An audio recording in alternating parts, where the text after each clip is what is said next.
Thank you, Greg. This is fantastic. I'm delighted to have had the chance to just to learn a bit more about you, and your bio you sent is really greatly detailed. And being Polish-American, was Krupnik part of your world?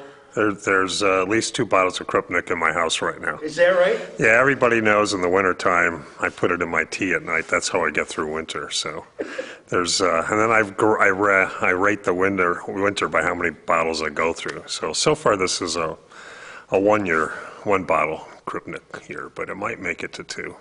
Now, for the camera, what is Krupnik? It's a honey liqueur. I think some people call it mead, and it's a traditional Polish recipe with honey and liquor, obviously, and then different spices. Some people make their homemade. I just go to the store. And at first I couldn't get it here, but now I can get it here, so I'm really excited. But people know I love it, so I get it as Christmas presents. So there's at least, I think at least a bottle and a half at home. Now, I understand it cures all. Is it the ultimate liquor? No, it doesn't, but you don't care if you have enough of it, so. Yeah, It's good stuff. It's smooth. Yeah. Yeah, And you just drink it straight. You could drink it straight, or I put it in tea. Yeah. It's great.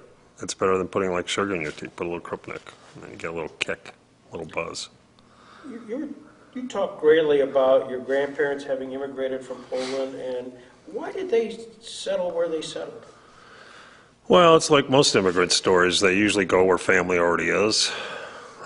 What's interesting with my family is my grandmother's family, the Domowski family, they were all in Rochester, so I never understood, and I feel bad, I never asked my grandmother how she ended up in Buffalo. My grandfather, Igelski, was an orphan, so there was no family for him to connect to, but the Domowskis are still all up in Rochester, and my grandmother got to Buffalo, and so when I was a kid, we were in Rochester all the time, but I never understood why.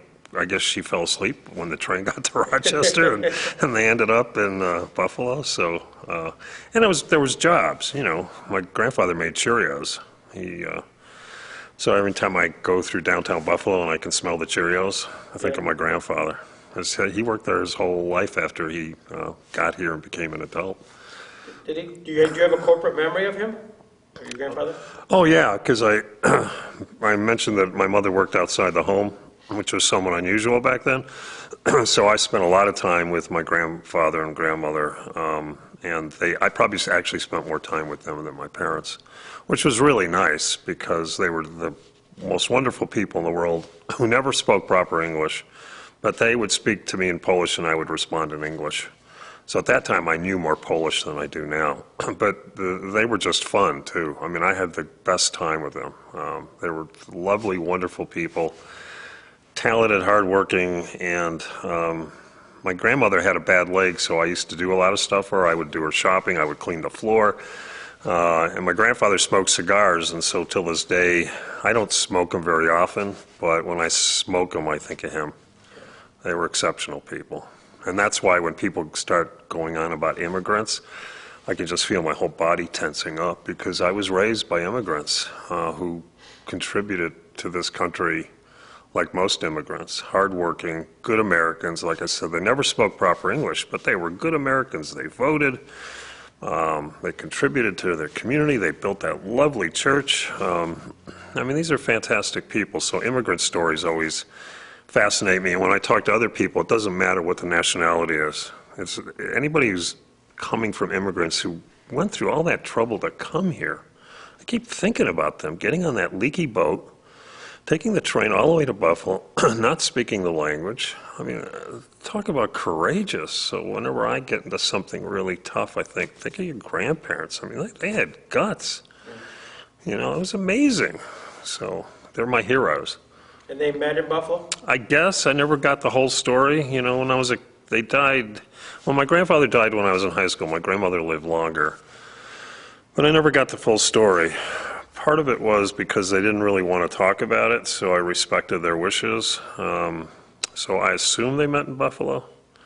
And I probably should have asked my mom before she passed away, but I never got around to it. What I do have in my living room is my great-grandmother's trunk that she packed in Poland. It's sitting in my living room. And my mother would always say, "Why do you have that beat-up old trunk in the living room?" I said, "Well, that was your grandmother's." And I said, it always reminds me of where I came from. Sure. and how courageous and tough they were. And it's really lovely. It just sits there.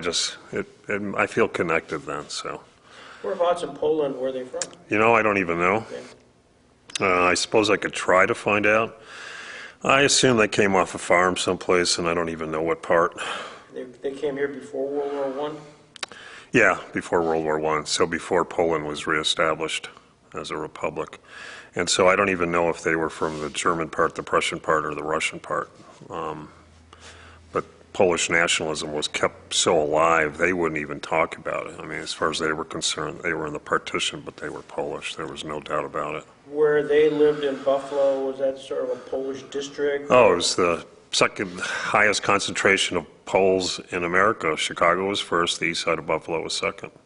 And so you could live your entire life in that neighborhood and never leave it. And when I was growing up, it was still pretty strong.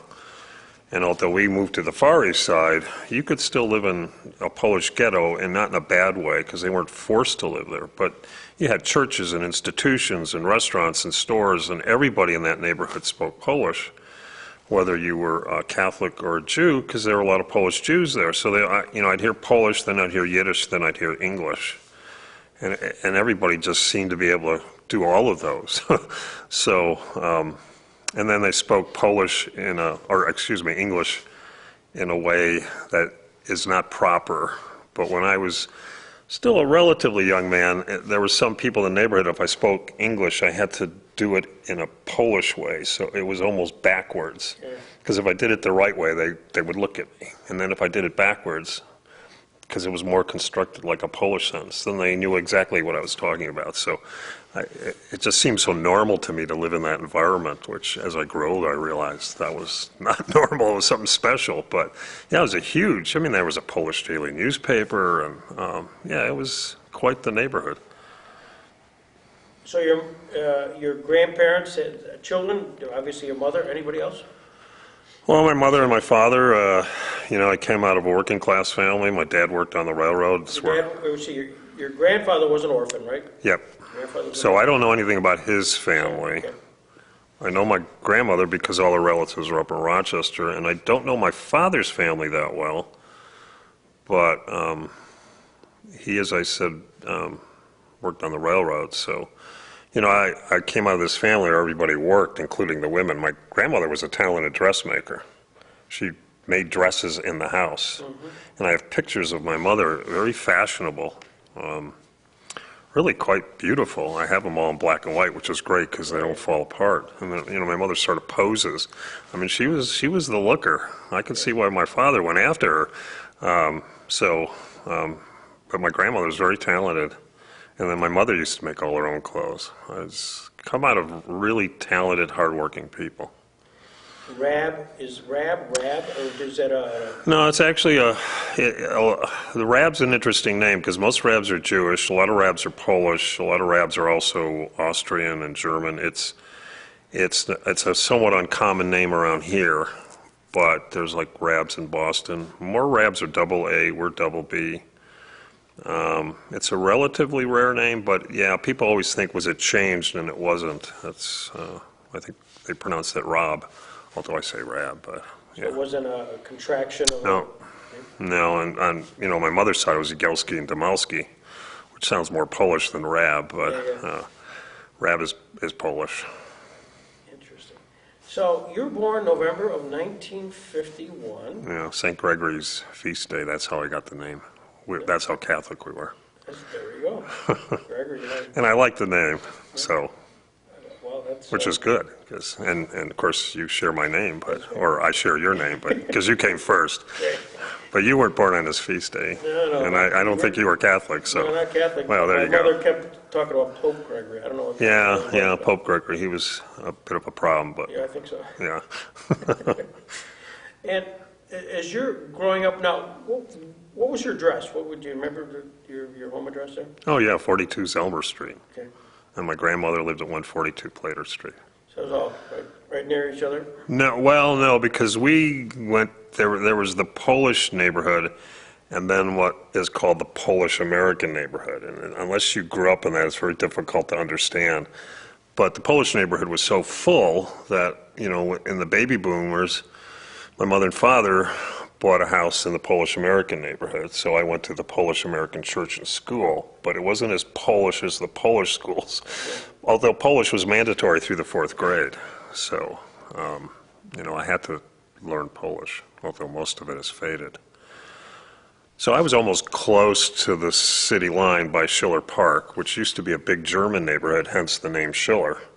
When I was growing up, I had no idea who Schiller was. That was the park. I didn't realize it was named after somebody quite prominent.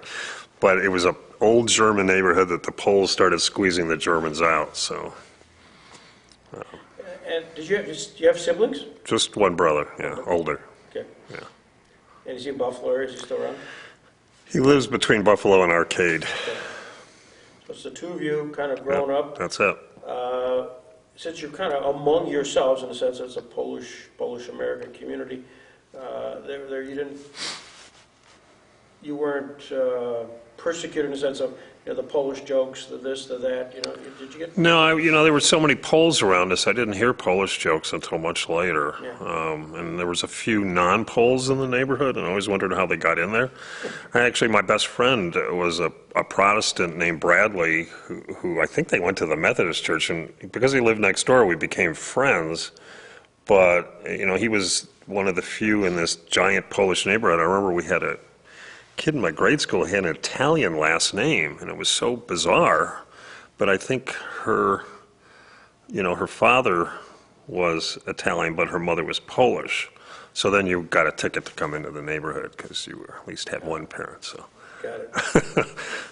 Was there a neighborhood church, that there are neighborhood restaurants, sort of that everything was sort of confined within the district? Well, it was a few blocks to Queen of Peace, which was the Polish-American church started in like 1920. Because my house that I lived in was 1920, and that was like the expanded part of Buffalo at that point, before there were suburbs. So that's where I went to church, that's where I went to school. But, today it's an Islamic mosque because the neighborhood has changed dramatically. So that's where I walked to school every day. I mean, we used to walk home at lunchtime, and so a few blocks to school and back, and you did it every day. Curious, Catholic churches at that time, masses were supposed to be in Latin, but was yours in Polish? When I started, they were Latin and Polish because I was an altar boy, and so I had to learn the prayers in Latin and Polish. I learned them in English a little later. So I still know the Latin better than the Polish, but it switched in 1962-63, but I was already an altar boy by then. So you mentioned in your bio you graduated from the Queen of Peace School. And that was it. The Felician Sisters. Yep. Now, talk about that. That's a term I'm not familiar with. Well, they're Franciscan sisters, but they were the largest teaching order of nuns in Buffalo at the time. I mean, they were huge. They were everywhere, at least on the east side. Every parish you went to was Felician Sisters. So, in fact, one of my best friends, I've known her since 17, is a Felician sister, and they have a huge mother house in Buffalo on the east side because they were everywhere. All through east side of Buffalo and then into Cheektowaga, all the parish schools were run by the Felician Sisters. And when I went, you had a nun in every grade. There were no lay teachers in my grade school, none. No pun intended. I mean, because from kindergarten to 8th grade, I only had nuns. And then there was another nun in the convent who took care of the convent. I mean, I was surrounded by, and of course, religious people. Of course, at that time, they wore the traditional habit. So what did you do to keep busy? Was baseball part of your world? no, it wasn't. Basketball? I wasn't a jock or an athlete. I was a Boy Scout and an altar boy. Went to school, spent a lot of time with my grandparents, and our life revolved around the church. I probably spent more time in church, well, but that wasn't so unusual back then, especially as an altar boy, because I was out, assisting at weddings and funerals and the convent mass, and I mean, I always said I was more Catholic than the Pope, and then during Lent, oh my God, you were in church sometimes 3 times a day, so. And then in the summer, I just played on the neighborhood kids. We used to close the street down. I don't know how we got away with it. We would block the street off and wouldn't let cars come down because we were on a hill, and then we used to do wagon races, and and plus baby boomers, there's so many kids.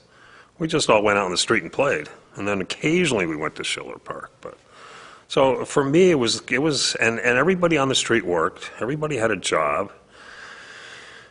You know, if there was poverty, it was really hidden. I mean, everybody worked hard. All the dads worked, a lot of the moms worked. There were a few retired people on the street, but not many. Tons of kids. It was a lively neighborhood. It was a great place to grow up as a kid. I had a lot of fun. So, and everything I did was at the church. The Boy Scouts, the altar boys, the school. I mean, I was there all the time, so.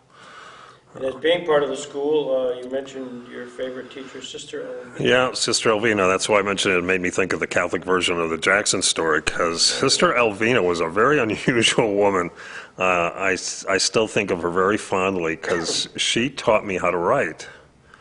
And she said, you should always have a dictionary in your room.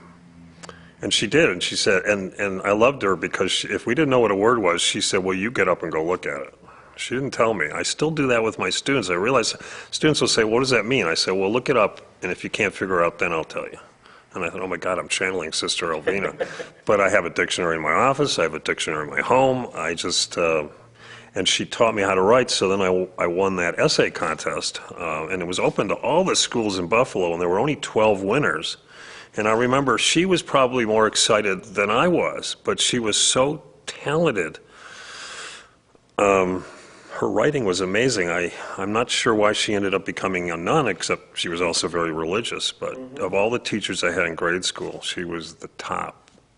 If I write well today, it's because of her, and I never forgot her.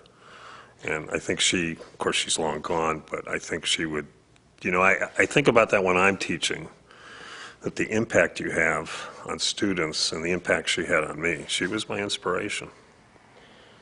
Were there areas which she encouraged you to read? You know, we hear about the Jackson Mary Willard story, reading the classics, the Bible, other related. I noticed you've always had an interest in biography, in that Right. Historical figures. Is that a result of her encouragement? No, I remember once in 5th grade when we had this quiet period, I'm sitting reading a history book. And sister, I forget her name now, and it was kind of embarrassing because a couple of the kids were causing trouble. And she said, well, why can't you all be like Gregory Rabb? He's sitting there quietly reading, because I just love to read. And I talk about how there used to be a little library near my house, about a mile on Dotes in Genesee. It was the neighborhood library.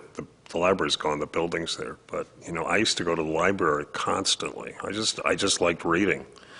So I think Sister Elvina didn't really suggest any reading. What she did suggest was how to improve my writing. And she took my interest and just worked with me on that. And she emphasized the importance of writing, which, you know, and this is 8th grade. Yeah. And so, and she was very careful about everything. She would work with me to revise it. I mean, she just gave me more time than maybe she should have given me. But on the other hand, I think she saw me being receptive, and I really enjoyed it. So my reading was always my own stuff, but she was the one who taught me how to write. There's no doubt. Teddy Roosevelt. And that's who I wrote about, Teddy Roosevelt, for that essay contest, and won it. So I was always very fond of Teddy. If it wasn't for Teddy, I wouldn't have gotten that all-expense-paid trip to Washington, D.C., which was just amazing. I think they took 12 kids or something from across western New York. There were some grade school kids, some high school kids, and I was one of them. And, you know, they flew us, you know, on a prop plane. I still have the picture of the 12 of us standing in front of this United prop plane. And I remember that trip because I threw up. It's my first airplane ride. I mean, I always went on trains because my dad worked on the railroads, so I got sick on the plane. And then on the way back, we had to land in Rochester because the weather was bad. So my very first airplane trip was a disaster, and I think that scarred me for life with airplanes. But, you know, it was a prop, and it took forever to get to Washington back then on a prop. It was 65. And I remember we had dinner on the plane with china. I mean, we were just in coach, and there was china and real silverware. I mean, it was luxurious, and of course I wore a tie, and I had to be dressed up to go. So it was a different time, but it was a lovely flight except for getting sick and not landing back in Buffalo. But Having won the essay, what did you do in D.C.? Did you have to present your essay? no, they just took us. They took us everywhere. You name it, we went there, and we cut the lines. I mean, we didn't have to wait in line. The Buffalo News and the American Legion took these 12 kids. We stayed in the Statler. I mean, they treated us like kings. It was the most amazing, as an eighth grader, this was just overwhelming. But we went everywhere in Washington, the White House, the Capitol, the Supreme Court, on and on and on, Smithsonian, you name it, we were there. What a thrill.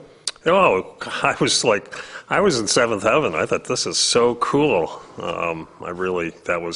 That inspired more of my love in government and politics and law because, as an eighth grader, I think it's kind of bad that they don't do that anymore, but I think that's sort of the purpose for doing that sort of thing. You get a kid when he's young and you expose him to this, and then he's hooked. Yeah. I was a kid in a candy store. I still am.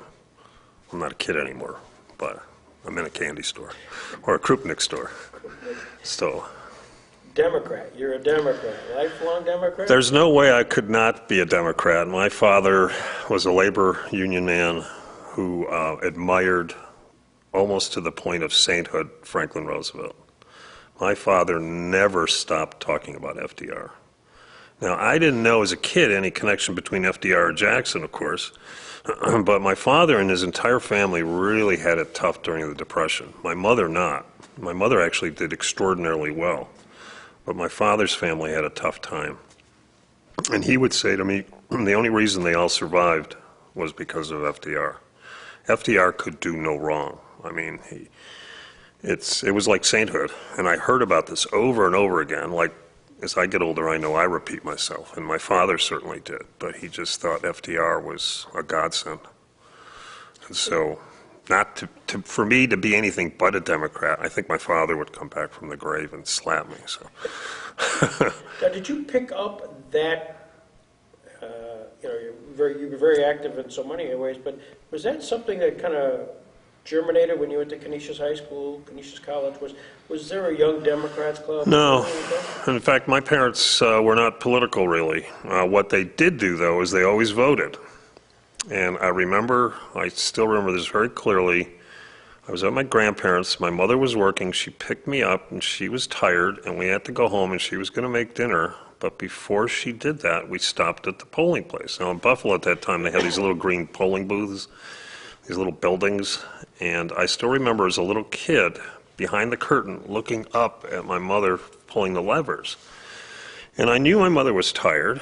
She had been working. She just picked me up. We had to go home so she could make dinner. And she made a point of interrupting everything else.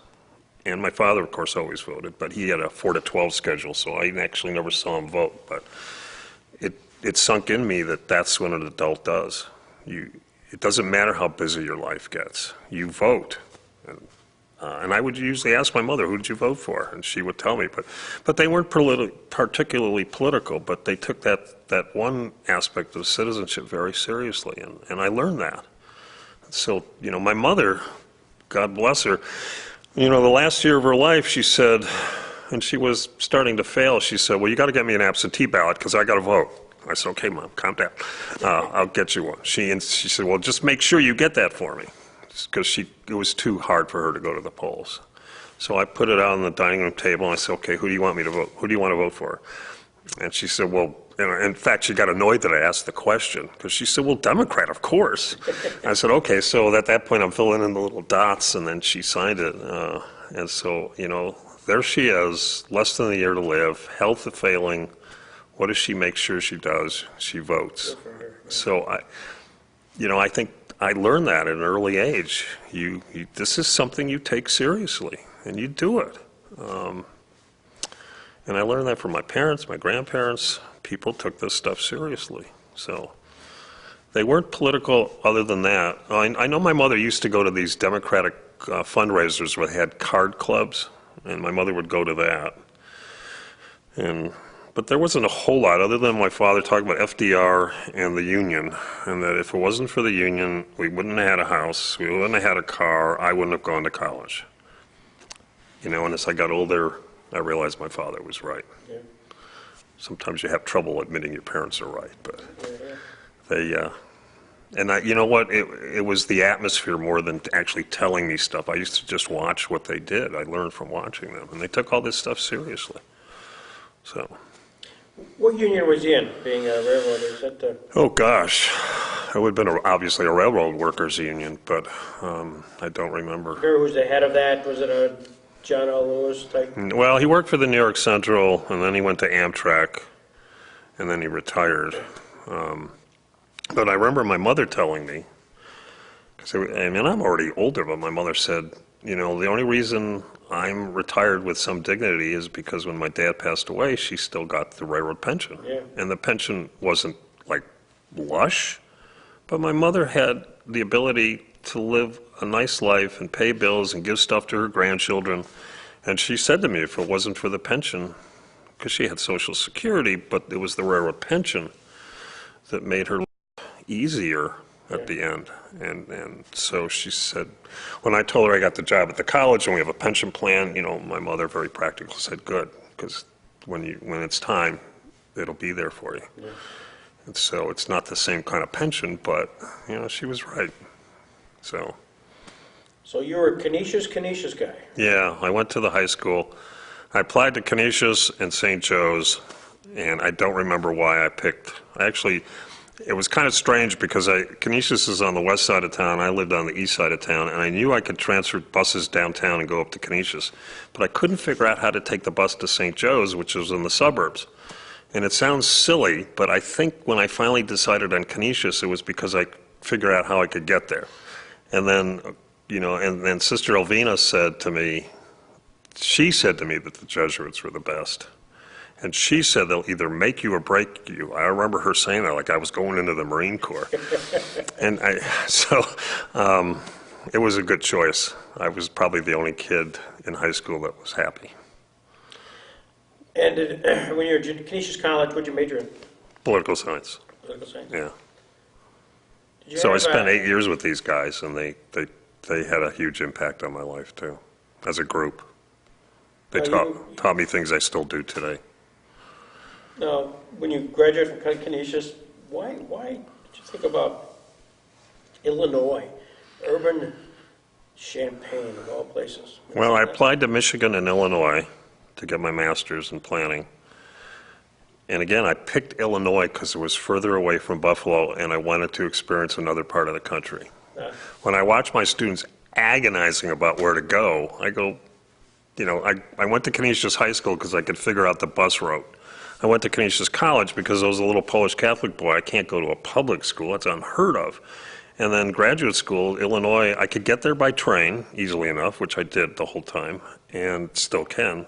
And it's because it was further away and I wanted to see a different part of the world. Sure. And it turned out to be the best choice I ever made. I absolutely loved Illinois. I still get grants to go back there almost every summer. I was there in the fall for a conference because they're very generous with supporting community college faculty, which I love. You know, it's a Big Ten university, but they don't ignore community college people, and they know that we spend most of our time in the classroom. So I went there. I was there 2.5 years to get my master's. Had a wonderful time. Made friends that I'm still in touch with. You know, I basically don't have much in touch with some of my other friends, but from my master's degree at Illinois. And I love going back there. It's a beautiful campus. It's the first land-grant university, so it has that political connection to Abraham Lincoln. And there we were with this beautiful old quad. And even when I go back there now, the old part of the campus hasn't changed at all, so I feel right at home. There's tore some stuff down around the campus. So that turned out to be just a fortuitous choice that I didn't put a lot of thought into. I mean, a lot of the stuff, if you look at my life, I don't put a lot of thought. I don't sit and hem and haw. I just like, well, okay, good idea, I'll do it. Yeah. So I don't agonize much about decisions. That's the Krupnik.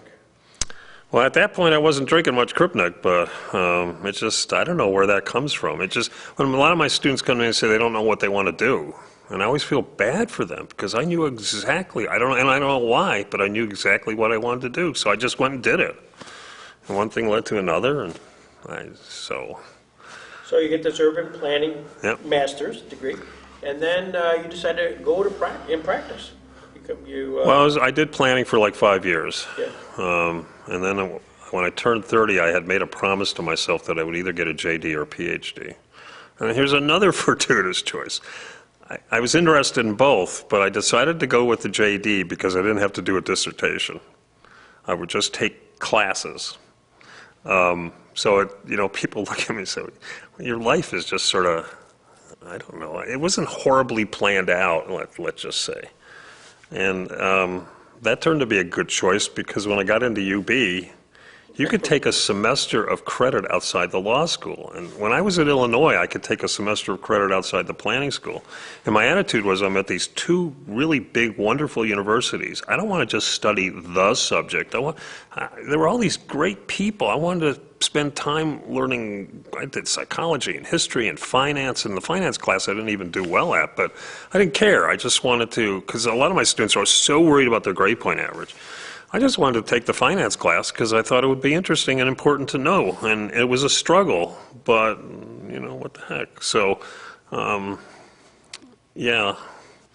But I did have 5 years because I ran the West Side Neighborhood Housing Services up in Buffalo, which I'm proud to say is still there.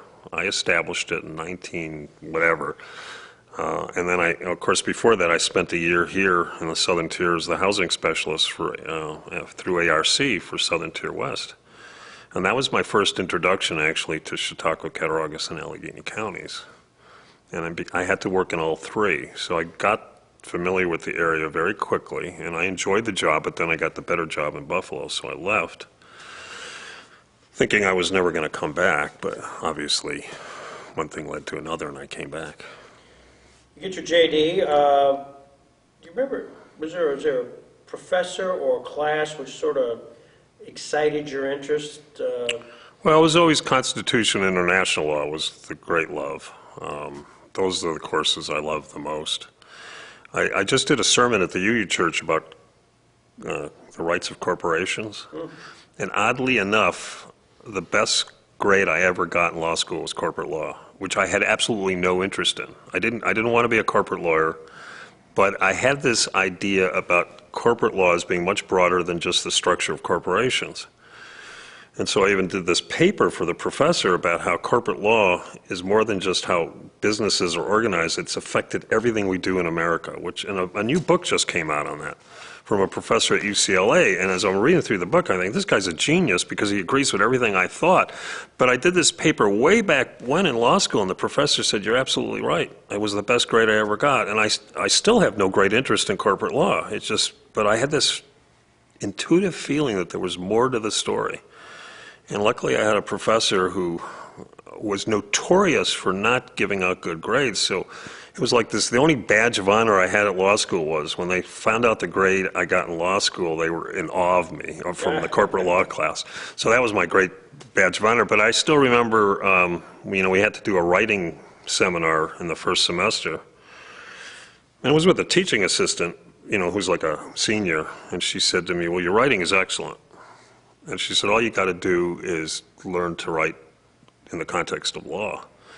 And so, in fact, I told people, if you look at my law school grades, a lot of the grades were really good, even that not always because I totally understood the law, but I could write about it, which then later on started to make me think about Jackson because of his writing.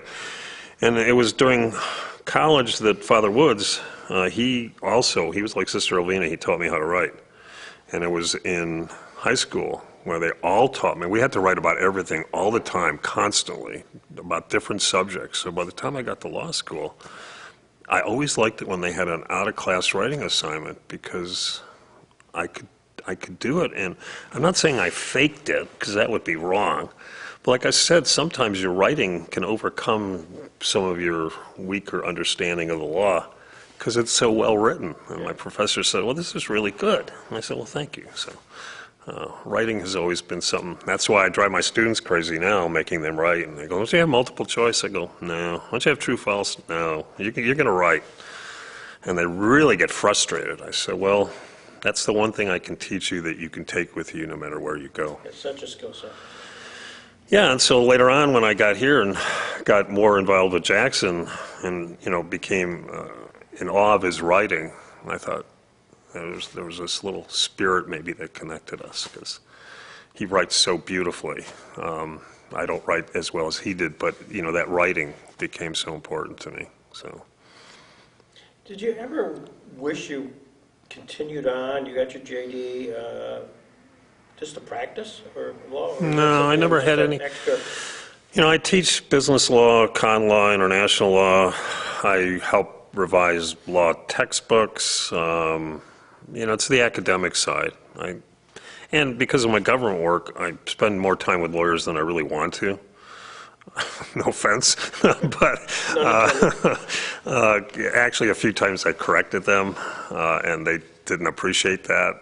A couple of times at meetings, they didn't realize I'd gone to law school, and they were saying some stuff, and I'd say, well, that's not quite right, and then I told them what I understood, and then they were like a little intimidated because they said, uh-oh. But even when I was running Westside Neighborhood Housing Services and we were granting loans for neighborhood projects, I had to have a lawyer sign off on it. But one time the lawyer signed off on it and I said, well, wait a minute, I don't think this is right. And this is before law school. And he goes, damn, you're right. So I'm used to checking their work, Good. which might infuriate them, but. No. So I read everything because I'm involved with so much, sadly, litigation through City Hall. I read all the stuff, and I enjoy reading their arguments because it fascinates me. So. Did you go from UB Law School to JCC? Yeah, because I got a job offer here and a job offer up in Rochester within a couple of weeks from graduating. I thought at one point maybe I'll go into practice, but I got academic jobs because I'd always taught. I taught so many places all the way through, and in fact in law school, as long as I taught one class for SUNY, they paid my tuition. So I went to law school basically for free. So I used to go up to Brockport. People say, you go all the way to Brockport to teach a class? I go, yeah, I get a salary, I get experience, and I don't pay any tuition. And I had to play this game under the union where I would sign up for the classes, and then there was a week where I would drop all my classes and then go back into it under the union contract. And I think it was the last semester I was doing that at the registrar, and the woman looks at it and she goes, you can't do that. I said, well, I've been doing it for 2.5 years. And I said, besides, ma'am, read the union contract. It's perfectly legal. So she goes, checks out. She goes, damn, you're right. So my knowledge of the law, without finishing law school, got me a free legal education. Oh, that's fantastic. So when I talk to my students about how to pay for stuff, I said, well, sometimes you got to be a little creative. That was a great deal. What a deal. I mean, and so I taught so much that then getting a teaching job was easy, and I picked here. And it was another one of those things where, well, I thought Rochester would be better because it was a bigger city, but I had worked in the southern tier and I liked it down here. And so I thought, I'll go to Jamestown. And then I stayed for 33 years. So it was another one of those, I don't agonize much over stuff. I agonize over stuff, but not over what should I do. I go, I'll do that. So you came here, and was Benke then the president? Yeah. So what was your sense of Jamestown Community College? This is your first exposure to it. Well, I never thought much of community colleges. I sort of had a snotty attitude because I went to a private college and then I went to 2 big universities, and I thought community colleges were places where when you can't do anything else, that's where you go. I admit I came down here with this horrible snotty attitude. But Ted Smith was the dean at the time. And Ted was so good to work with. He was so supportive, including my interest in Jackson and everything else. I'd go to Ted with crazy ideas, and he would say, just go do it, I'll back you up. And then I started to think, well, this is pretty cool. This is not what I thought of community colleges, but I still think that Jamestown Community College is exceptional. I would not have done most of this stuff I've done for 33 years except here. Any other place, I think I would have had a difficult time. I think JCC, is outstanding because it's the oldest in New York State, the last to be city sponsored, and that's important if you know your history here. But I think also it was under Ted and others, it was the place where they allowed me to do stuff that I know I wouldn't have been able to do anyplace else. So that's why I stayed. I got to like the college, I got to like the city, I just felt at home, I still do.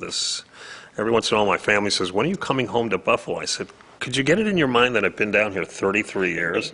This is half of my adult life. This is home. I don't need, Buffalo's not home. It's a place I visit and do stuff. I work up there, but it's when I come down 60 and I see that sign, and I cross over on North Main, and I go, oh, good, I'm home. Yeah.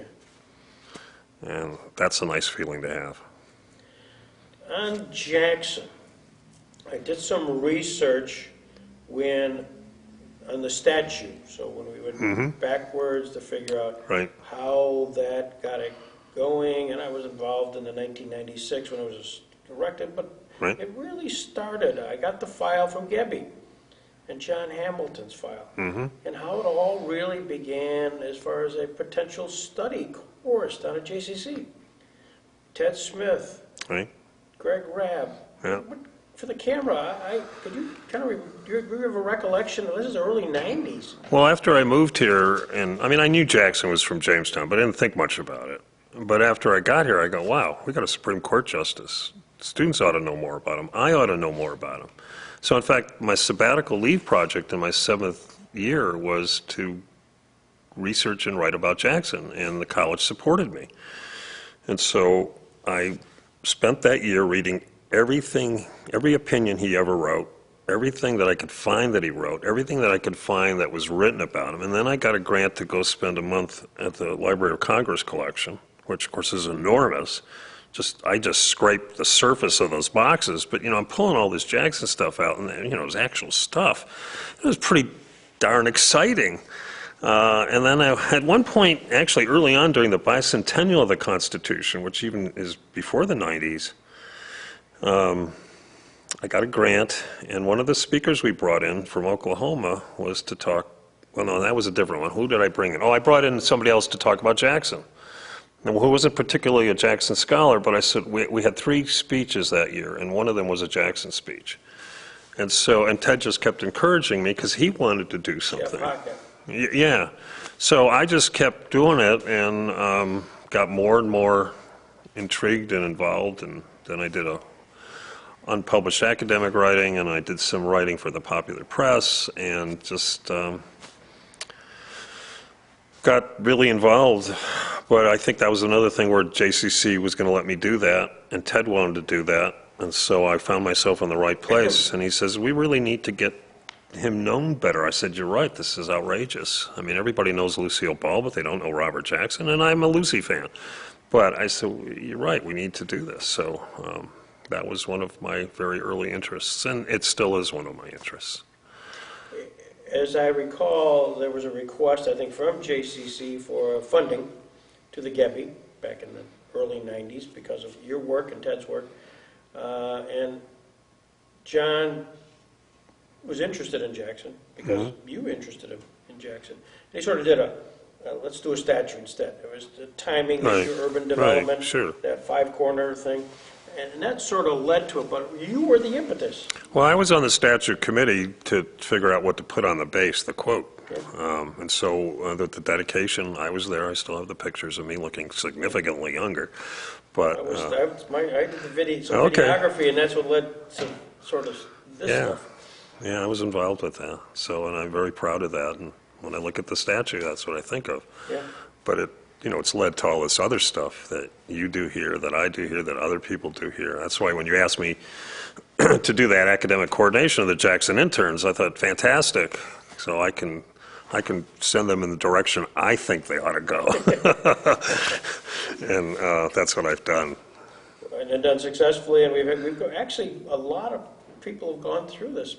Yeah, we've been doing it for a while. Yeah. And I've enjoyed doing that academic piece. I've enjoyed working with the kids. I still call them kids.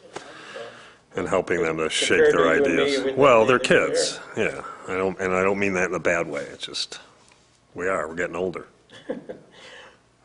When you came here, also, we'll just switch a little bit to your personal life.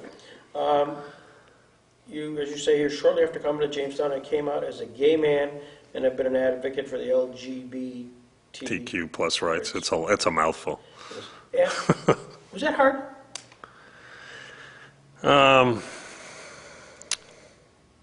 I was worried about coming out down here, but I don't think it was hard. In fact, in some respects, it was easy. Because when I stopped hiding who I was, it's like taking, 500-pound weight off your shoulders. And because people are already speculating, it's a small town. So in many respects, it was the easiest thing I did. And then lots of people in town, extraordinarily supportive, either said, well, I don't care, or, hey, if you have trouble, you tell me. I mean, actually, Ted Smith, he used to get calls at the college. People said, if you don't fire that Greg Rabb for being gay, I'm not going to give you any more money. And Ted would say, well, we're sorry to lose your money, but I'm supporting Greg. So to have, my employer say, what difference does it make? Or I still remember the first time I ran. Did you talk to him at all before kind of just? No, actually I didn't. He just, when I started coming out and being more open, he just, What does that really he just mean? liked me, and I liked him, and he was supportive, and, he was the one who, along with Bob Barber, they were the ones who called me to offer me the job. And they both always said to me that they were glad that they made that choice. So I knew I had Ted behind me, but we never really talked about it. There was something about him. There's some people who had issues with Ted. I said, I never had any issues with Ted. He was there for me. He would tell them, well, then we won't get your money. So what more could I ask for? And then when I ran for city council the first time, this was back when Mark Thomas, I think maybe it was his first run, or I don't even remember, but a whole bunch of the Democrats came to me and said, if you take any heat for this at all, don't respond, you send them to us, and we'll take care of it. I said, oh, okay. So I felt like I had people in town who had my back, and so that just made it even better. And then I could go on being who I was. And so it was like a little switch. And then boom, for the most part, it's been really good. There's been some rough spots, but. The persecution of that, was there persecution of that, as you're walking down the street, people kind of know, was there much of that here? Well, there's stuff that has happened over the years and started heating up again. I've had death threats, even while I was president of city council. So there were times at council I had to go to chief and say, could you make sure there's an extra officer in the hall? I said, I don't want extra protection, but I don't want to get hurt. I don't want anyone else to get hurt. Sitting at that desk, it's just plywood. Bullets could go through that easily. One time I had to ask the chief to ask the officer who was doing night duty on the north side to slow down when I get to my house. I said, I'm not asking for special protection.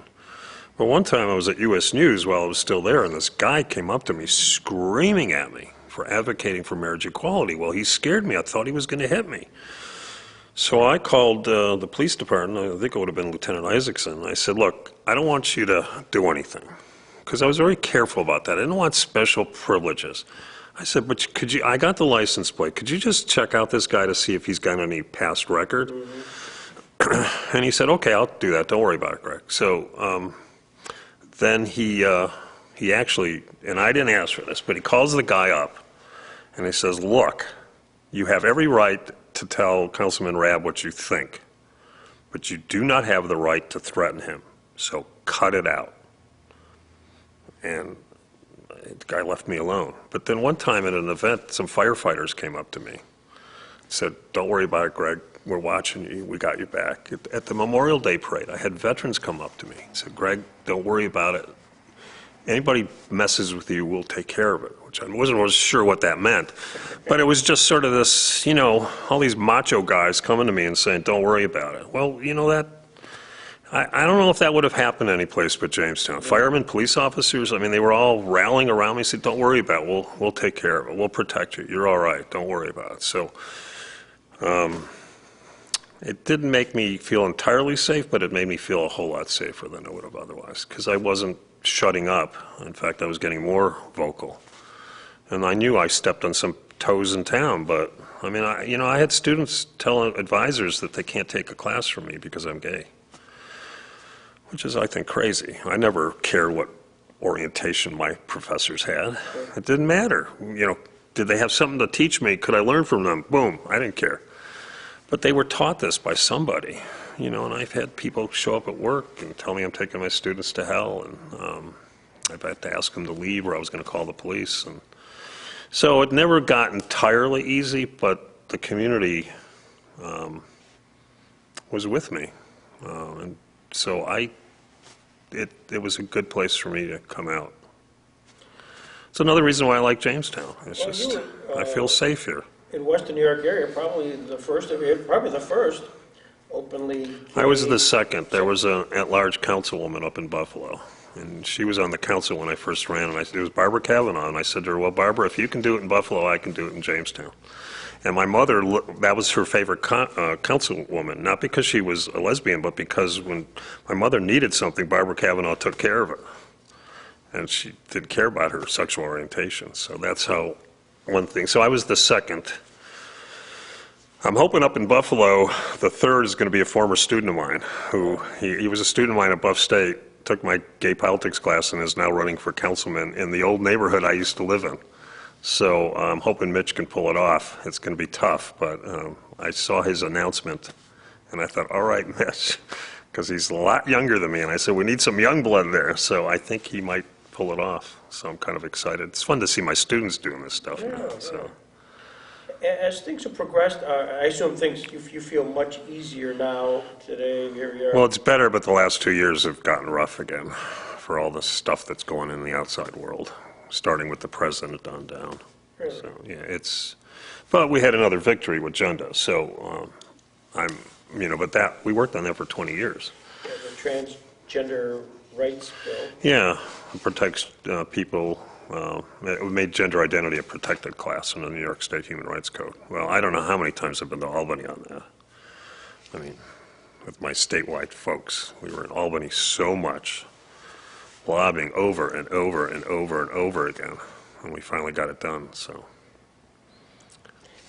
And JCCs, they continue to be supportive and all of that? Yeah, we got a diversity committee that I'm a member of, and we're doing a reading at the end of this month by a little girl who, it's from the perspective of a little girl who understands her gender identity very early on. It's called I Am Jazz. In fact, I dropped off a poster here. Yeah. And then I was asked for another one so they could take it to Christ First. And so, I just brought that to the diversity committee, and they said, yeah, let's do it. I said, well, it's 2 weeks away. And they said, we can pull this off. So there's a national reading of this children's book called I Am Jazz, and we're participating in it. So the college continues to support me. So, and people in the city at City Hall continue to support me, or I wouldn't have had all the positions I had if people understood that my sexual orientation had nothing to do with my ability. Yeah. Although I like to say it's because I'm gay that I'm good at what I do, but that's obviously just craziness. But they understood it just doesn't matter. So can I do the job? Yes. Okay, well then that's what counts. So. I know one of the programs we had here at the Jackson Center, and it was just pure timing, was having Randy Campion Right. as partner. And I here. couldn't be that. I forgot where I was, but I couldn't come. That was magical. Yeah. Just timing, Yeah. because they had argued the case, Right. but hadn't decided the case. Right. And Paul and his partner was up here, and John Barrett set the stage of the legal issue, and then I did the interview with them, and of course, subsequently, the favorable ruling from the Supreme Right. Court. Yeah, I remember that day very clearly. Yeah. Because I was doing something and it came over the radio. So I ran down to get on the radio show in the afternoon here. Then I went home and changed and showered and shaved because I was like really messy because there was a huge rally up in, and I wanted to be there with all my friends, and we actually illegally closed down one of the streets and rolled out this gigantic rainbow flag, and they didn't stop us because everybody was just so excited that they weren't going to stop us. And it was after that, that's when the mayor came to me and said, would you be a marriage officer now? Because he knew I wouldn't be until we had marriage equality. And I said, yeah, sure, I'll be a marriage officer. And then there was a 3-year stretch before the Supreme Court ruled, because this goes back to the New York State law, but there was a 3-year stretch there that I must have done 500 same-sex marriages in Jamestown, Okay. mostly people from out of town. Started with a couple from Ohio, and then I used to ask them for donations to St. Susan's, and then I think the Chattacoin Park Playground. And some of these folks were quite well off. I was getting big checks. So when I look at Chattacoin Park Playground, a lot of that was same-sex marriage money. So, but I took heat for that. I got that would cause some of the death threats and stuff. Because Did you conduct them at a certain location? Did you have a... I did them everywhere in town. My favorite one was the one, I did one in Allen Park with this gay couple. And I finished, and then the phone rang, because there was another couple who was going to meet me in Allen Park. I think it was two women. I said, yeah, I'm already here because I just did a wedding for so-and-so. And they said, so-and-so, is that Mr. Smith and Mr. Jones? And I go, yeah. I said, we know them. And so she said, tell them not to leave till we get there. Well, I married these two couples that knew each other well. They didn't know they were coming to Jamestown to do it with me. And so it was just like, then it became this big party in Allen Park. They said, how come you didn't tell us? And that was one of the funny just happenstance. And so in fact, at one point, after doing this so long, there was a TV station in Cleveland that called me up and said, we heard that you're like marrying every gay couple in Ohio. Is that true? And I said, well, I don't know if it's every couple, but it's pretty damn close. So they came down to interview me, and I was on Cleveland TV saying Jamestown was this same-sex marriage mecca, which then got me, that's when I started to get threats again. But I didn't care. I mean, I was, obviously nervous about it, but I was so excited that Cleveland recognized us. And so until the Supreme Court ruling, I couldn't keep up. I used to go to City Hall Friday afternoons. I would do like 6 in a row. The mayor said it was my love chapel. It was like Vegas. I would just park myself in the conference room, and we'd just do one after the other after the other. And it was exciting. I had no idea. I never knew. Well, sometimes I talk about it, sometimes I don't. But it was great fun. I married two ladies in their 70s from Indiana. Came all the way here, and they said to me, did you ever think this was going to happen? I said, no. And they had been together for 50 years, and they said, we finally can get married. And there were so many tears shed. I mean, I remember some same-sex marriages where I would start out by saying, friends, we are gathered here, and people started crying. And I started crying, and then I said, well, look, folks, I know we're overcome by emotion, but if we don't stop crying, you'll never get married. But all I have to do is, friends, we are gathered here, and people the tears are flooding. And I had two young women from Pennsylvania once come up. And as usual, I would chat with them before and get their names and all that stuff. And, the one young lady said, well, she said, my future wife has terminal cancer, and it's probably going to be gone in 6 months. And I said to her, what's the one thing I can do for you? She said, take me to Jamestown so we can get married. Well, of course, I start crying. They start crying. And I'm sure that young woman is gone. Yeah. But I have another couple from Ohio. She's an engineer on Norfolk Southern. Every year I get the Norfolk Southern calendar. It's hanging in my office, and they always send me a Norfolk Southern hat because I knew I liked trains. So, I mean, I forget when I did their wedding, but every year it comes, that's when I know it's Christmas, the calendar and the hat arrive. Fantastic. And then I always ask people, how were you treated in Jamestown, like the businesses? And they said, everybody in Jamestown was so excited to have us, we started telling our friends. And so they were, getting caterers and photographers and using the hotels, and it was a little mini business boom for us for a while. So, and it was fun. I just had a wonderful time. What a wonderful thing to be able to do, to bring happiness and just be with people. What's the time frame here? 2000? I forget. It all sort of blurs together. About a 3-year time period, wasn't it, between New York passed it? Yeah, it was roughly 3 years. That's when I did, I stopped counting because it was so many. I lost track. And I did them, you name it. If there's a place, I don't think I ever did one here, but I did one just about every place else, outside, inside.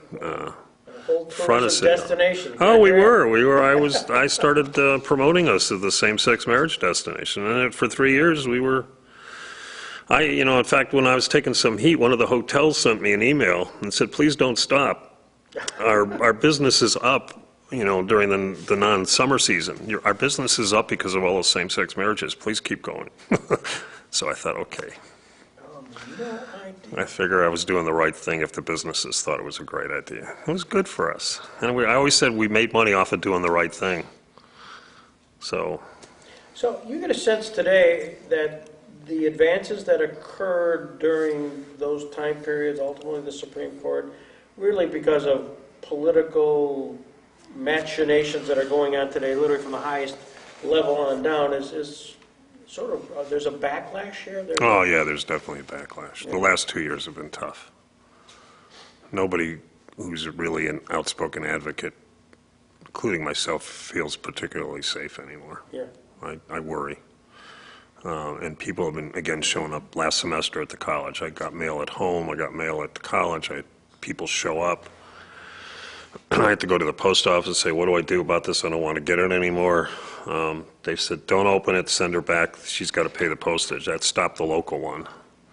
The one from here in town, she didn't put her last name, but she identified her church. I called the pastor and I said, would you please tell so-and-so to stop it, or I'm going to talk to my lawyer.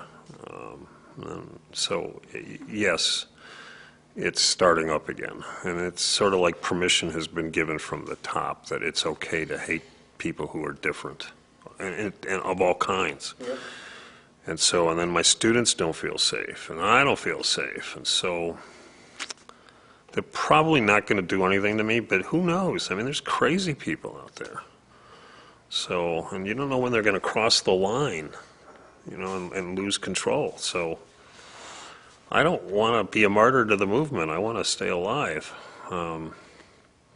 So, yeah, the last 2 years, including here in Jamestown, but I know the college and everybody else has my back, so people here are still really good. You mentioned in your bio, of all the things I have done in my life, perhaps my work on behalf of social justice is what I am most proud. Yeah. Want to elaborate on that?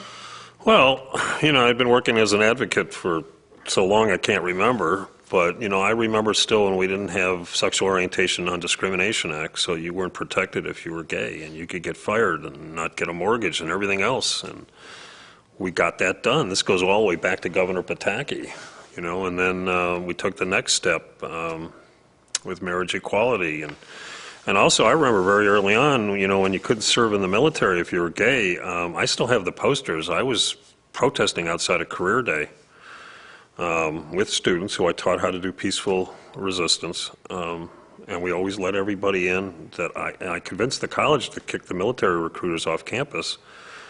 And they were getting heat from the Pentagon because we get federal aid. And finally, the college actually, they were nervous, but they backed me up. They said, okay, you can come on campus, but you can't come to Career Day. You got to be in the hallway on some other day.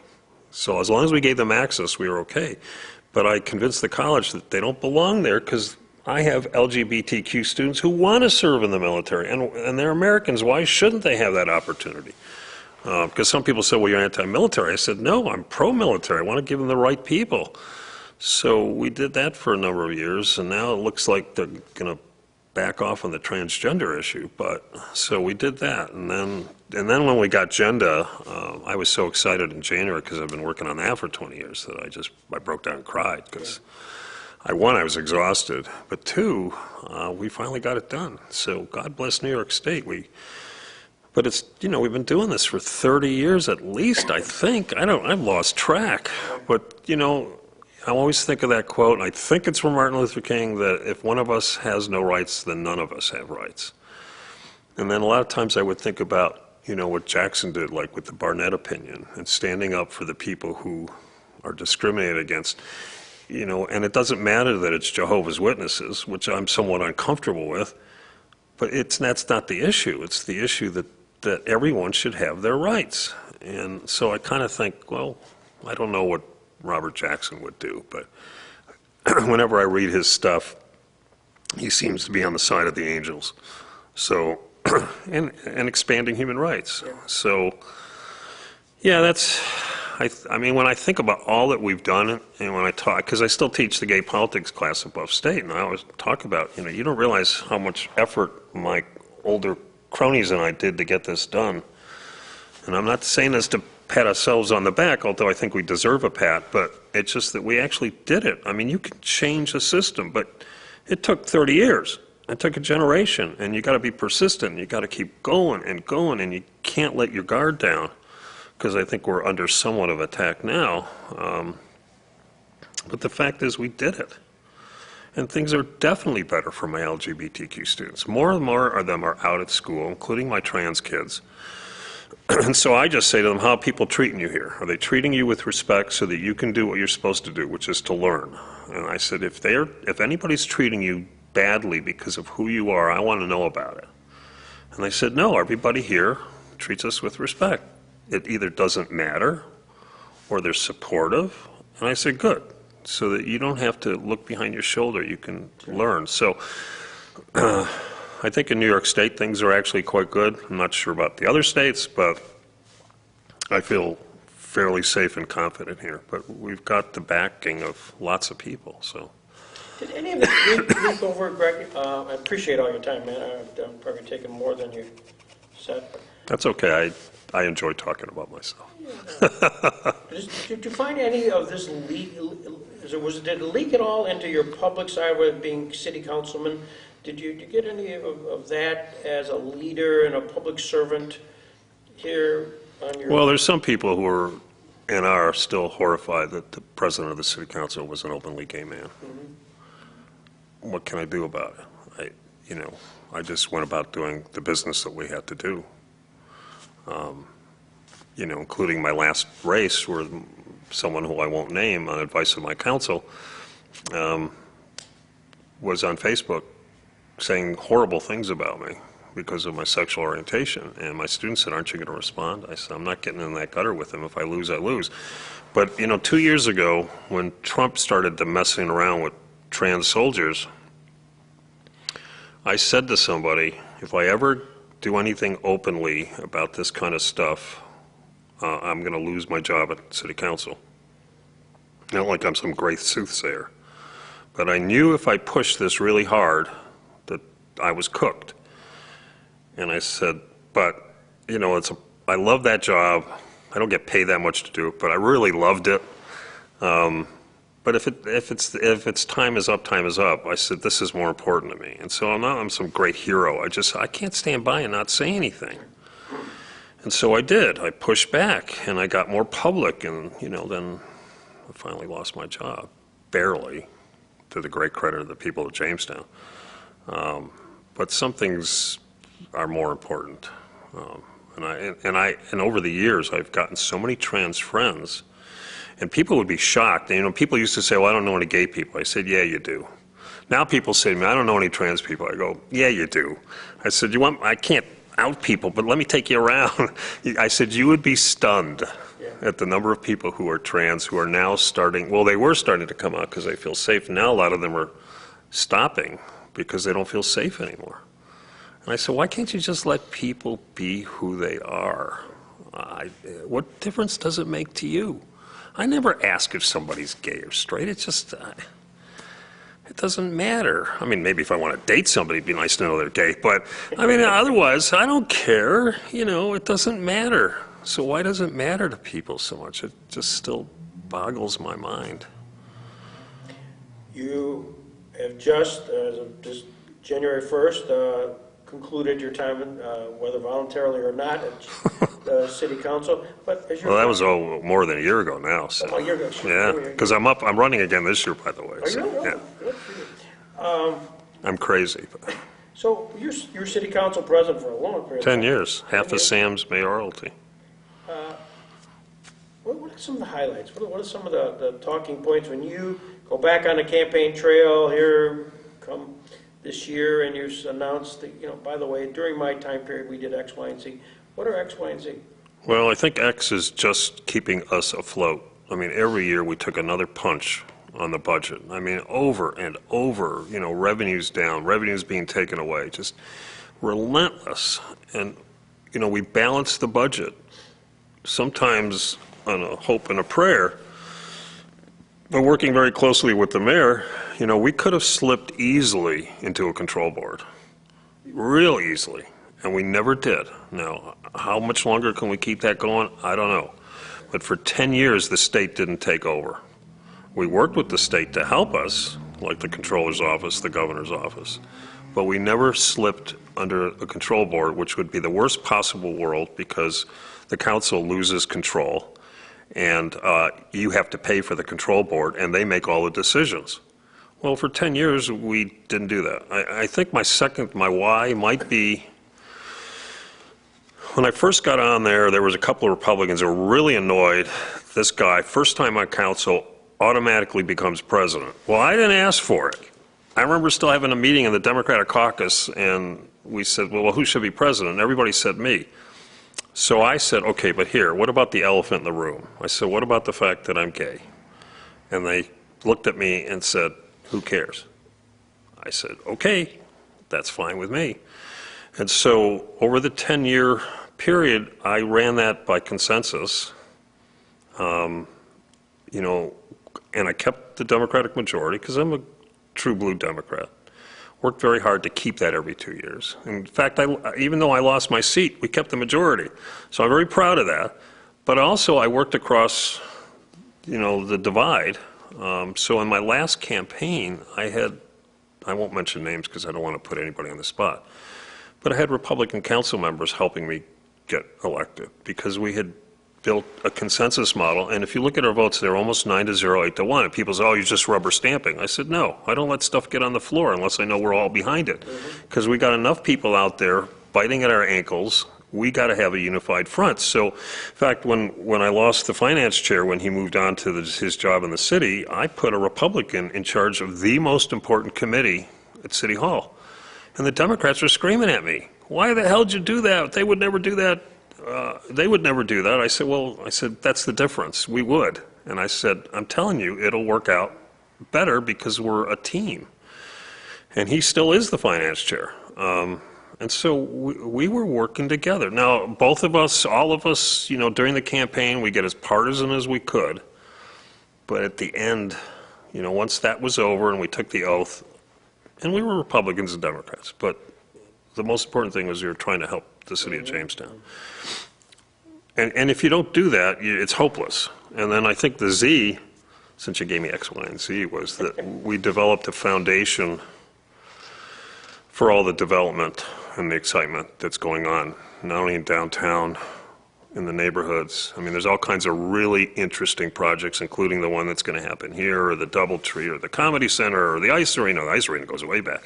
But we built a foundation for projects, and then we got neighborhood stuff going on up by the hospital, and I think we built a foundation where people trusted us to spend any kind of grant money the way we said we would, spend it efficiently. And even though we've got all these budgetary constraints, you know, the mayor pointed out recently our bond rating went up,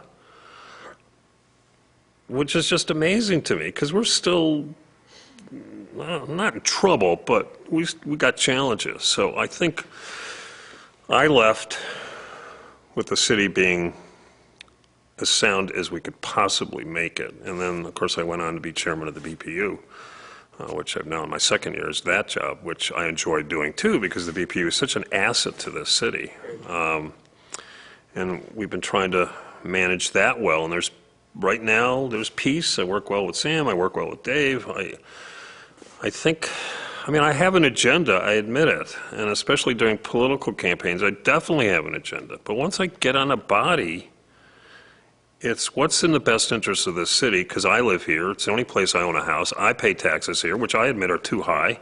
And 10 years in a row, I raised my own taxes. How stupid can you get? How many people get that opportunity? But I said, there's no other choice. You tell me what to cut. There was nothing left to cut. We cut everything. So I like to think that working so closely with Sam and my colleagues on both sides of the aisle, we left the city, which I still live in and still involved in as strong a shape as it could possibly be, especially when you look at all the challenges we've been through. It's just amazing that year after year we keep pulling this stuff off. And I think there's a bunch of crabby old naysayers out there who will never like anything we do in Jamestown. But when you look, this is a city, depending on who you talk to, the mayor likes to say 35, so I stick with his figure. This is a city of 35,000 people. And look at what we have. A good school system, a good college, the Jackson Center. I mean, I could just go on and on with the list of stuff. And this is a tiny little town. We're a speck, a fly in the state of New York. And yet, you know, people know us. People come here. So I went off council, you know, Rockefeller Institute in Albany hired me. They said, well, now that you got free time, would you run our municipal clerks program for us? Because you're a pracademic, you're an academic, but you actually practice too. Would you run the New York Municipal Clerks Institute for us? And I did last summer, training all the clerks from the Adirondacks to Long Island to Cattaraugus County. They said, well, you know what you're doing. So I went from one thing to another and thoroughly enjoyed that. Now I'm working on something else with them. But I felt that that was a recognition of what I had accomplished. So, so I tell people I work for the Rockefeller Institute in Albany. So how do you do that? I said, well, I visit there occasionally, but, with email, it's easy enough to do. So, in fact, I was just there a few weeks ago because I had some other business because I'm on the NYSET Union LGBTQ committee. So I think the city is poised to do even better despite every punch you could give to us. That says something about the city, and I was glad to be a part of that. And I worked well with Sam, and I worked well with the Republicans, because I always said to people we're all rowing in the same direction, and that's what counts. And I have agendas, but they're not there when, especially as president, the presiding officer. That's not, my job is not to push my agenda. My job is to get us all together to push our agenda, and I like to think that's what I did. So I'm very proud of in 10 years, I don't even know the last time somebody had that job for 10 years. I mean, Sam's remarkable for being mayor for 20 years. But me running every 2 years and staying there for 10 years as the presiding officer who gets blamed for everything, no matter what, and very seldom gets credit for anything, but I knew that going into it. When I stop and pause, which I don't do enough, I suddenly think, wow, that's pretty cool. And especially doing it as an openly gay man in the city that I'm not a native of. But some people just assume I'm a native because I'm always talking about Jamestown. People outside here, because I do work all over the country, they think Jamestown is nirvana.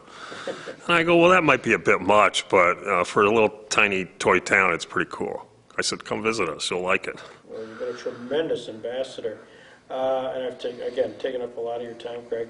But is there a certain question I should have asked that I haven't asked you? Boy. Is there something I've missed here? That's a hard one. A question you haven't asked. Yikes.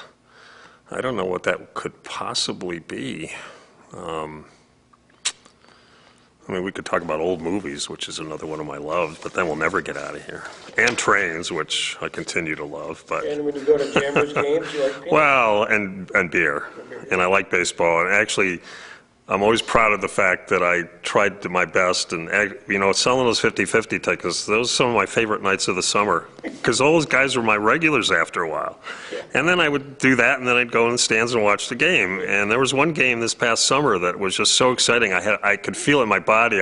We won at the last minute. I forget. It was near the end of the summer, and I just felt it go through my body, and I was so excited. It was just like the high point of the summer, and then I get depressed because, right this summer we're not going to have it.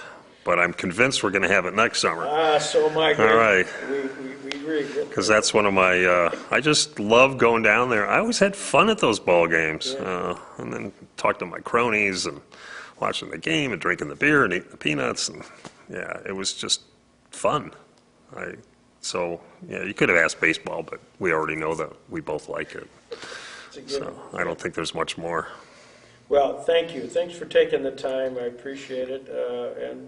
And your interest in the Robert Jackson Center. I know it's long-standing, and it's wonderfully found a manifestation in what you've done on a lot of fronts. And certainly there are much more to come with interns and programming and other things, which are all really social justice related. Yeah, absolutely. Teaching them about someone who I think cared about a lot of the stuff that I cared about. I think, and his writing still resonates today. I think maybe that's one way to push back against some of the stuff that's going on now. Read what Justice Jackson had to say. I think you might think differently, because he stood for a lot of the things that I like to think I stand for. So working on him and with the interns is just something it's enjoyable. And we look forward to Dingus Day. Yeah, you didn't ask about Dingus Day either, but I'm always working. I can't celebrate, so.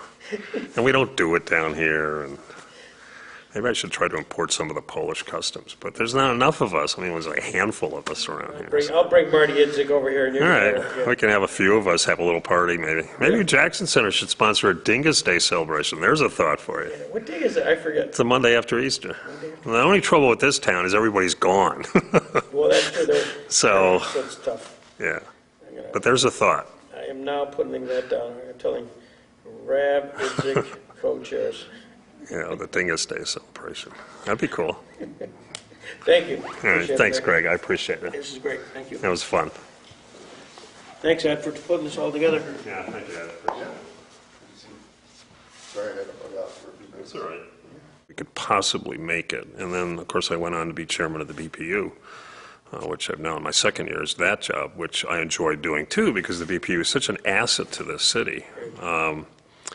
And we've been trying to manage that well. And right now, there's peace. I work well with Sam. I work well with Dave. I think, I mean, I have an agenda, I admit it. And especially during political campaigns, I definitely have an agenda. But once I get on a body, it's what's in the best interest of this city, because I live here. It's the only place I own a house. I pay taxes here, which I admit are too high. And 10 years in a row, I raised my own taxes. How stupid can you get? How many people get that opportunity? But I said, there's no other choice. You tell me what to cut.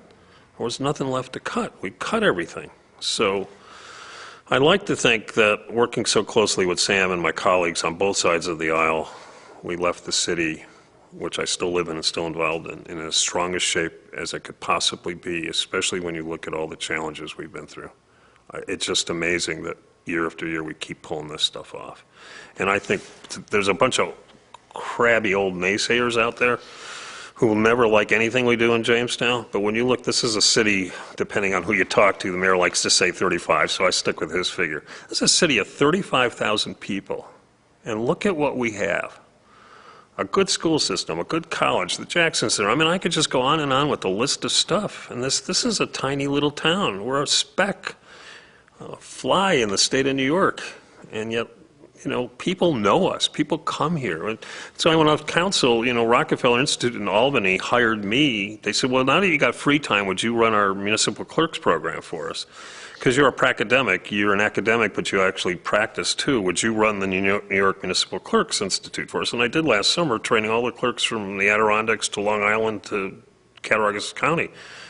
They said, well, you know what you're doing. So I went from one thing to another and thoroughly enjoyed that. Now I'm working on something else with them. But I felt that that was a recognition of what I had accomplished. So, you know, so I tell people I work for the Rockefeller Institute in Albany. So how do you do that? I said, well, I visit there occasionally, but, you know, with email, it's easy enough to do. So, in fact, I was just there a few weeks ago because I had some other business because I'm on the NYSET Union LGBTQ committee. So I think the city is poised to do even better despite every punch you could give to us. That says something about the city. And I was glad to be a part of that. And I worked well with Sam and I worked well with the Republicans because I always said to people we're all rowing in the same direction. And that's what counts. And I have agendas, but they're not there when, you know, especially as president, the presiding officer. That's not, my job is not to push my agenda. My job is to get us all together to push our agenda. And I think, I like to think that's what I did. So I'm very proud of and 10 years, I don't even know the last time somebody had that job for 10 years. I mean, Sam's remarkable for being mayor for 20 years. But me running every 2 years and staying there for 10 years as the presiding officer who gets blamed for everything, no matter what, and very seldom gets credit for anything. But I knew that going into it.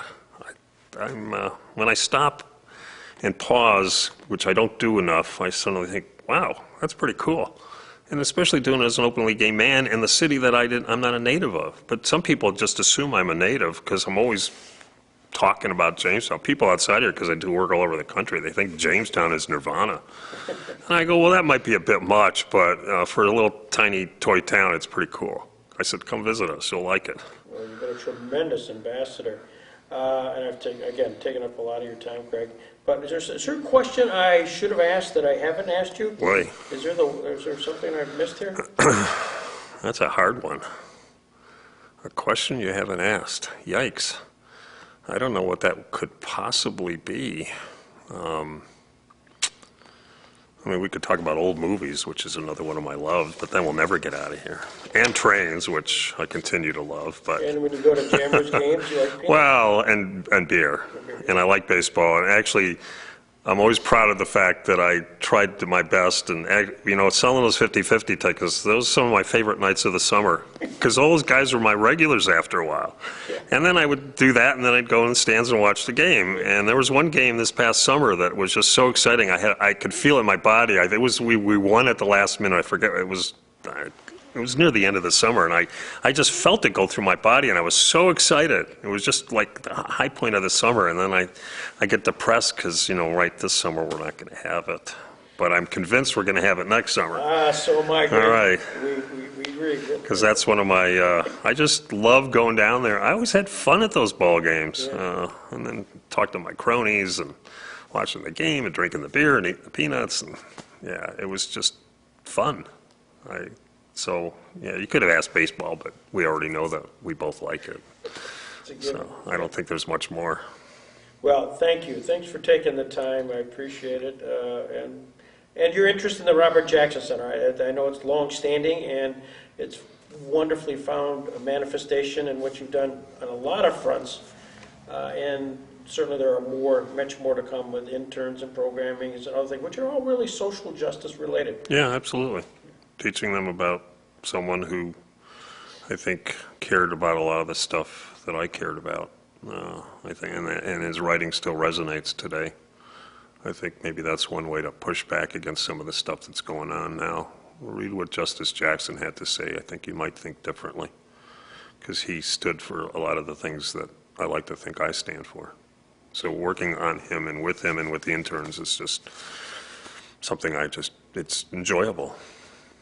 And we look forward to Dingus Day.